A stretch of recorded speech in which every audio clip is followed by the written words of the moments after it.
gracias por venir y gracias por el interés. Para contar un poquito sobre mí, bueno, los tres somos diputados en la Asamblea de Madrid. Yo ahora mismo estoy ejerciendo, digamos, de portavoz en la Comisión de Corrupción. Bueno, en realidad los tres estamos en la Comisión de Corrupción y jugamos bastante en equipo, creo, o sea que cualquiera os podemos responder preguntas. También estoy en la Comisión de Presupuestos y a lo mejor por contar un poquito de mí, yo volví a España hace un año y poco, he estado 12 años fuera, me reenganché un poco con todo el movimiento social que estaba pasando en España a raíz del 15M, con el 15M de Bruselas. He estado dentro de los fundadores de Marea Granate, trabajando todo lo que es el voto rogado. Ya sabéis que hay 2 millones de personas fuera que casi no tienen acceso a un derecho tan fundamental como el del voto.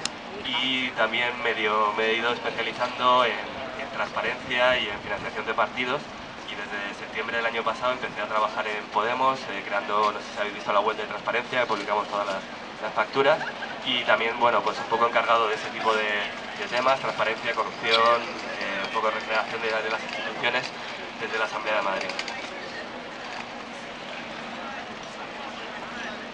Muy buenas. Bueno, gracias en primer lugar por estar aquí en esta... ¿Así se oye bien? ¿Más?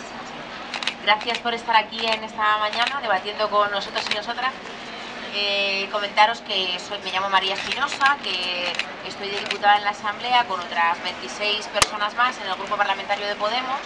Somos 27 personas, a cual más ilusionada y además también he de decir que a cual más preparada. En concreto, mi experiencia o mi preparación se circunscribe a la justicia y a los temas de igualdad de género. Y actualmente en la Asamblea de Madrid desempeño la labor de ser presidenta de la Comisión de Justicia y Presidencia, que es la que lleva todos los temas de seguridad ciudadana, emergencias, justicia, y también es donde se debate pues, la ley de Telemadrid o la ley de supresión del Consejo Consultivo, que es lo que ahora mismo tenemos entre manos. Y bueno, pues comentaros que me podéis preguntar de esto, de justicia, de igualdad, pero también de cualquier otra de las inquietudes que tengáis, que seguro que os podemos responder sobre lo que estamos haciendo y sobre lo que proponemos en el programa, ¿no? También, como decía Gil, como decía Miguel, estoy en la Comisión de Corrupción, y en esta comisión de investigación de la corrupción estamos haciendo una labor también importante. Ahora mismo acabamos de investigar y de interrogar a los implicados en la venta de vivienda a los fondos buitre, ¿no? Y bueno, pues es una labor muy interesante que si tenemos tiempo os detallamos porque ha merecido la pena. Bueno, buenos días, yo soy Marco Candela, soy portavoz del Grupo Parlamentario de Podemos en la Comisión de Transportes, Vivienda e Infraestructuras. Yo soy abogado de profesión, antes de ser diputado de Podemos trabajaba en relación directa con la plataforma afectados por la hipoteca, y entonces los temas de vivienda pues ya los traía trabajados de antes. Nada, dar las gracias a todas y a todos por estar aquí, por este tipo de actos de pre-campaña que creo que son muy útiles para visibilizarnos en la calle, para demostrar que tenemos un pie también en la calle, aparte de las instituciones, y que estamos abiertos y nos dedicamos en cuerpo y alma a estar presentes entre la ciudadanía y para poder aclarar cualquier duda que haya, responder cualquier pregunta y pisar asfalto aparte de alfombra, que es lo que pisamos a diario en la Asamblea. Para lo que queráis, aquí estamos. Muchas gracias. Apuntar para ser apoderados en las próximas elecciones, y ahí pues también programas, pegatinas, etcétera. Y vamos a dar la palabra ya al primer preguntador, que es aquí este caballero. Aquí le vas a hacer la pregunta. A María Espinosa. Hola, buenos días. Quería preguntarte por el modelo de justicia que propone Podemos ya de cara a las generales, y tenemos que empezar a legislar para la gente. Muchas gracias. Muchas gracias. Pues ahora te contesta María. Muy bien. Vale, me acerco mucho. El programa de justicia, incluso bueno, pues nuestro modelo de justicia, desde luego, como decías, es un modelo que permite acercarse a la gente para que el servicio público de la justicia sea realmente un servicio accesible y un servicio público de calidad, pero además también que sirva para perseguir a la corrupción, ¿no? Hasta ahora hemos visto cómo La independencia judicial está en entredicho y esto tiene varios vértices o varias soluciones, digamos. En primer lugar, proponemos que exista a nivel constitucional un anclaje, que se blinde esta independencia judicial, y por otra parte pretendemos también que se blinde en la Constitución esta persecución a la corrupción. Hasta ahora, los órganos de dirección de la justicia, el Consejo General de Poder Judicial, se eligen por criterios partidistas, y hemos propuesto que esto deje de ser así y que forme parte de la ciudadanía, de una elección amplia de entre personas de reconocido prestigio y de amplia experiencia en el mundo de la justicia, para que sea también la ciudadanía la que participe de estos órganos de dirección de la justicia. Tenemos muchas más propuestas, pero creo que abrirse a la ciudadanía y garantizar que esto sea un servicio público y que esto esté garantizado en la Constitución, creo que es uno de los principales cambios en esta materia. Creo que es muy importante el que la justicia sea un servicio público de verdad, y falta mucho para eso. Acabamos de aprobar ahora mismo en la Asamblea de Madrid, por comentaros qué es lo que estamos haciendo en la Asamblea, acabamos de aprobar en el Pleno de la Cámara una moción, una proposición no de ley que implica que se apruebe, o sea, que se pague el turno de oficio a los abogados y abogadas del turno de oficio, que hasta ahora viene siendo un servicio que está abandonado por la Comunidad de Madrid, ¿no? Por un lado, no pagan a los abogados del turno de oficio, lo pagan mal y pronto, y por otra parte lo que hacen es gastarse 105 millones en la Ciudad de la Justicia, que hemos visto que no ha servido para nada, que ha servido solamente para contratar con unos amiguetes y con Norman Foster, que diseña un edificio muy bonito con forma de donuts, pero que actualmente es un páramo, es un descampado lleno de conejos que han tenido que desconejar 2 veces, o sea que no es un decir, o sea, se ha tenido que desconejar. Y bueno, pues ha servido para eso, para tener un páramo con conejos, pero desde luego si esos 105 millones de euros que ha destinado la Comunidad de Madrid se hubieran destinado a ayudar y a acceder a la justicia, a la ciudadanía, pues quizá otro gallo cantaría, ¿no? Que tenemos ya por aquí del público, una persona que pasaba por aquí ha hecho un par de preguntas. Marlon, ¿estás por aquí, Marlon? Aquí estás, vale. Pues espérate, te paso el micro y le haces la pregunta directamente a esa quieres hacer. Yo quería preguntar qué medidas económicas se tomarán a partir del 2016, las cuales ayuden a bajar el paro y el desempleo, y qué seguridad y qué probabilidad hay de que esas medidas sean factibles. Y la otra pregunta es, en cuanto al tema de los refugiados sirios, ¿qué medidas se llevarán a cabo? ¿A cualquiera de los tres? A cualquiera. Yo lo decido yo, ¿no? Pues a los dos que no han hablado. Nos pillas con el programa recién salido del horno, como quien dice, así que voy a intentar explicarlo lo mejor posible. Creo que hay 2 o 3 puntos fundamentales respecto a la economía y el empleo. Y uno es el cambio de modelo productivo. Es decir, hasta ahora se ha ido hinchando, en los últimos años estamos viviendo las consecuencias de una burbuja inmobiliaria. Ese era el modelo de desarrollo, siguen construyendo y es el modelo que por el que siguen apostando. Nosotros creemos que por un lado hay que diversificarlo, por otro lado hay que... Es que hablo un poco como un rapero, así con el micrófono para que hay que escucharlo mucho. Hay que diversificarlo, hay que apostar claramente por el medio ambiente, por las energías renovables, por otro tipo de sectores que además tienen un valor añadido. Tenemos un montón de propuestas también en lo que respecta al pequeño comercio y a los autónomos. No hay que olvidar que al final tenemos un sistema, se puede comparar a nivel fiscal con lo que pasa con los ciudadanos, que al final son los más ricos los que acaban pagando menos. Esto pasa también dentro de las empresas, son las grandes empresas las que acaban pagando en torno al 5% solamente de impuestos, y sin embargo las pequeñas empresas tienen que soportar una carga altísima, ¿no? Es bien conocido el problema de los autónomos, que tienen que pagar las cuotas, facturen o no facturen. Además, en muchos casos tienen que adelantar el IVA. Y luego también sobre el mercado de trabajo. El mercado de trabajo, uno de los mayores derribos sociales que hemos vivido en esta legislatura, es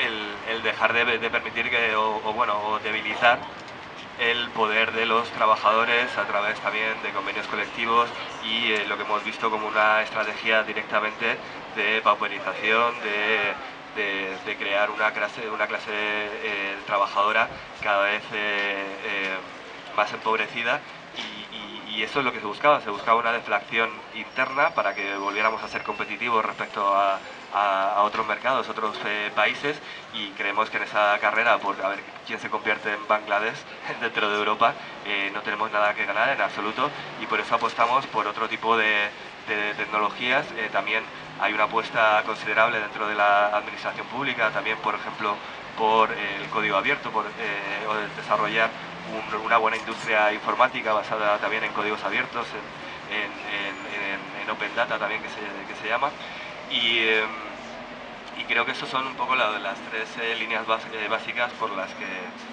que va. Y luego, bueno, hay otra parte también de crear empleo, que es que qué pasa con los que no tienen empleo, y hay que decir que se ha reducido a la mitad la cobertura del paro sobre la gente que está en paro, ¿no? Esto también tiene que ver con una renta mínima para que todas las familias, independientemente de cuál sea su situación, alcancen a unas condiciones materiales mínimas para tener una vida digna.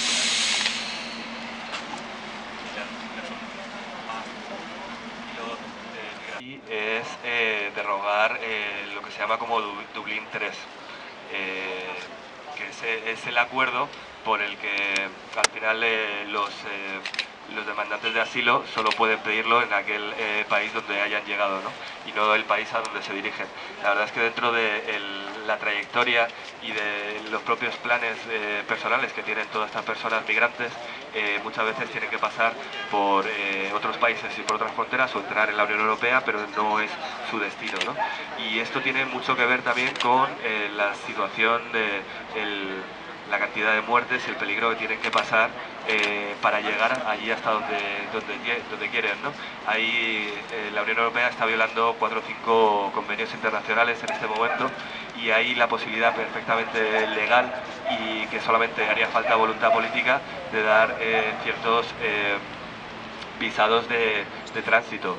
Lo que no entiende nadie es por qué a lo mejor un refugiado sirio que podría comprarse un billete de avión por 500, 600 euros desde el Líbano hasta cualquier capital europea se esté gastando miles y miles de euros para irse en un bote neumático con todas las posibilidades de acabar ahogado en el mar, ¿no? Y esto es porque son precisamente las restricciones tan descabelladas que se están poniendo al tránsito de las personas migrantes lo que hace lo que fomenta en realidad que haya mafias que se lucran permitiendo estos otros caminos. O sea, al final creo que con la inmigración hay que entender que si se hace la migración legal se hace imposible, la inmigración ilegal será inevitable. Que esta medida que comentaba Miguel Ángel, que era imprescindible, que era la derogación de Dublín III, es algo que hemos llevado a la Asamblea de Madrid en una proposición no de ley, y que fuimos el único partido que votamos a favor. Muchas gracias. Bueno, le voy a pasar el micro aquí a una señora que tiene mucha prisa. Hola, buenos días. Me llamo Mercedes López, soy funcionaria jubilada. Ahora estoy colaborando en la Asociación de Vecinos de mi barrio, de Batán. Y la pregunta es para ti. El tema es el siguiente. La Comunidad de Madrid concedió unas subvenciones mediante un convenio el año 2006, creo, para rehabilitación de vivienda. Participaron el antiguo Ministerio de la Vivienda, Comunidad de Madrid y Gobierno, y los fondos, parte de los fondos los recibió de la Comunidad Europea. A la hora de recibir los propietarios esas subvenciones, nos hemos encontrado con el problema de que hay un decreto del año 2012 que antes era el 75% del precio, vamos, de la obra, se le concedía al propietario y solamente tenía que poner en su bolsillo el 25%. Pero el decreto este que te estoy comentando del año 2012 lo que hace es rebajar la subvención con efecto retroactivo. Eso es muy curioso, porque vosotros sabéis que las leyes no pueden tener efecto retroactivo, y lo deja en un 25 o en un 50% la concesión. Pero nos encontramos con un problema los vecinos, y es que no solamente ha resultado un 25%, sino que encima no les han dado nada. Y la Comunidad de Madrid ha perdido 90 millones de euros que no sabemos dónde han ido a parar. Y el problema que ahora se plantea es el siguiente. La pregunta: ¿se ha firmado un nuevo convenio entre el Ministerio de, bueno, lo que es ahora Fomento, Comunidad y la Asociación de Vecinos para una nueva rehabilitación, la concesión de una nueva rehabilitación? Y yo, la pregunta es la siguiente: ¿vais a estar vigilantes de que eso se vaya a cumplir? ¿No nos va a pasar lo de los 90 millones que no saben dónde está? Esa es la pregunta. Puedes aplaudir, que te veo haciendo así. Me voy, que se me va la otra. Y no tengo la respuesta. Bueno, has abierto un melón muy interesante. Es un tema que efectivamente nosotros hemos trabajado a fondo en la Asamblea de Madrid. El caso que tú comentas es un caso que se ha dado en multitud de municipios y de la Comunidad de Madrid y en varios barrios de Madrid ciudad. Lo que ocurre con esos fondos de rehabilitación efectivamente es lo que tú comentas. Hay una ley del 2012 que yo personalmente llamo la ley motosierra, porque a lo que se dedicó fue a recortar a lo bestia un montón de prestaciones sociales, y entre ellas las ayudas a la rehabilitación que establecía un decreto desde 2005, que seguramente es el que se acogiese tu comunidad. Recorta los fondos de rehabilitación y pasa el porcentaje de los presupuestos de los que se cubren del 75 al 25% de las obras de rehabilitación. Esto que supone que muchos casos, como puede ser el de tu comunidad o el de otras, que encima que en algunos casos habían pedido préstamos a los bancos porque tenían ya adjudicado ese dinero, pidieron un préstamo para adelantar el dinero y poder acometer las obras. Estamos hablando de obras de rehabilitación energética para asegurar una mayor eficiencia energética, ascensores para personas mayores, un montón de obras pues que lógicamente los edificios necesitan y que redundan en mejorar la vida de las personas que habitan ahí, además en la mayoría en barrios humildes, efectivamente. Entonces, al recortar esa subvención con carácter retroactivo, además, pues dejan en un brete a un montón de comunidades de vecinos, de gente que no podía adelantar ese dinero, que no podía hacer frente a esos gastos y que por eso tiraban de la subvención para eso. Es decir, ponen en una situación de inseguridad jurídica y de precariedad material a todas esas comunidades de vecinos, en un ejercicio de irresponsabilidad política absoluta, porque recortan con efecto retroactivo una subvención que era fundamental.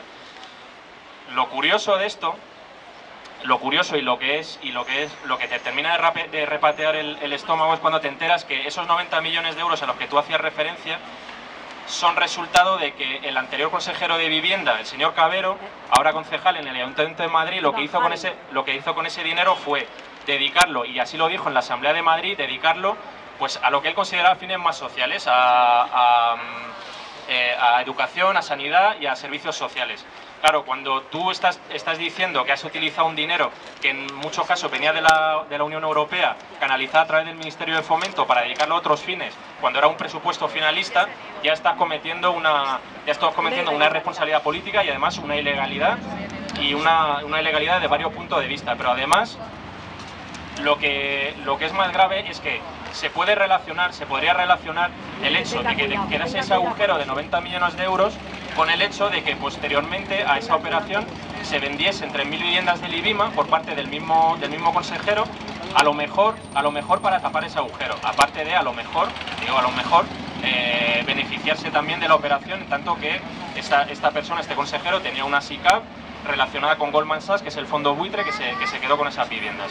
Es decir, que todo el entramado de corrupción que puede haber ahí detrás, relacionado con la pérdida de derechos sociales, con la pérdida de unos fondos dedicados a la rehabilitación. El señor Cabero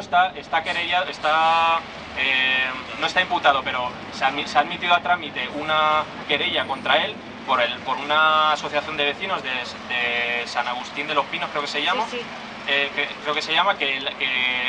Se querella contra él por haber hecho esa desviación de fondos.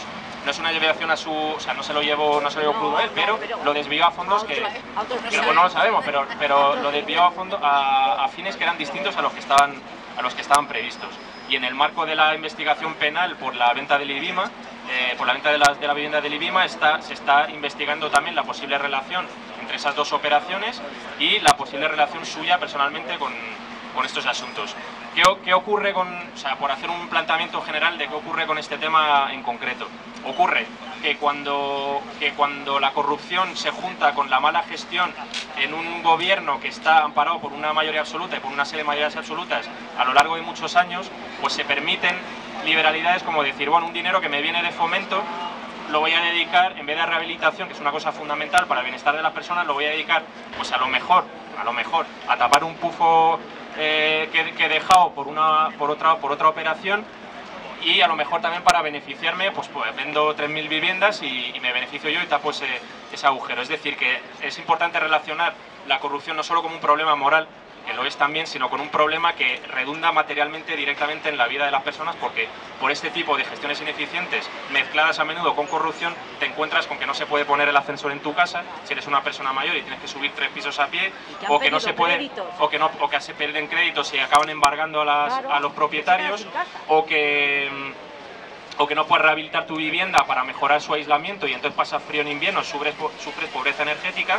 Es decir, que es importante darse cuenta hasta qué punto están relacionadas esas problemáticas y hasta qué punto, solucionando problemas de corrupción, solucionas también problemas de mejor gestión pública y de mejor financiación de proyectos y de iniciativas que van en mejorar la vida de las plataformas, de recuperar empleo perdido de la construcción, de mejorar la eficiencia energética de los edificios y por tanto de tener un ahorro energético y de cambio de modelo productivo generado aquí en este país, y no, es decir, de competir por arriba en vez de por rebajar salarios y por pauperizar a la clase trabajadora, pues tienes una visión muy general de las medidas a tomar por parte de un gobierno que pudiese llegar al poder a partir del 20 de diciembre y que tuviese perfectamente clara la interrelación entre todos esos diversos factores. Por eso, como esa es nuestra apuesta, como nosotros tenemos claro y ya estamos trabajando en lo que podemos en denunciar estas prácticas por los mecanismos parlamentarios que tenemos y por proponer alternativas,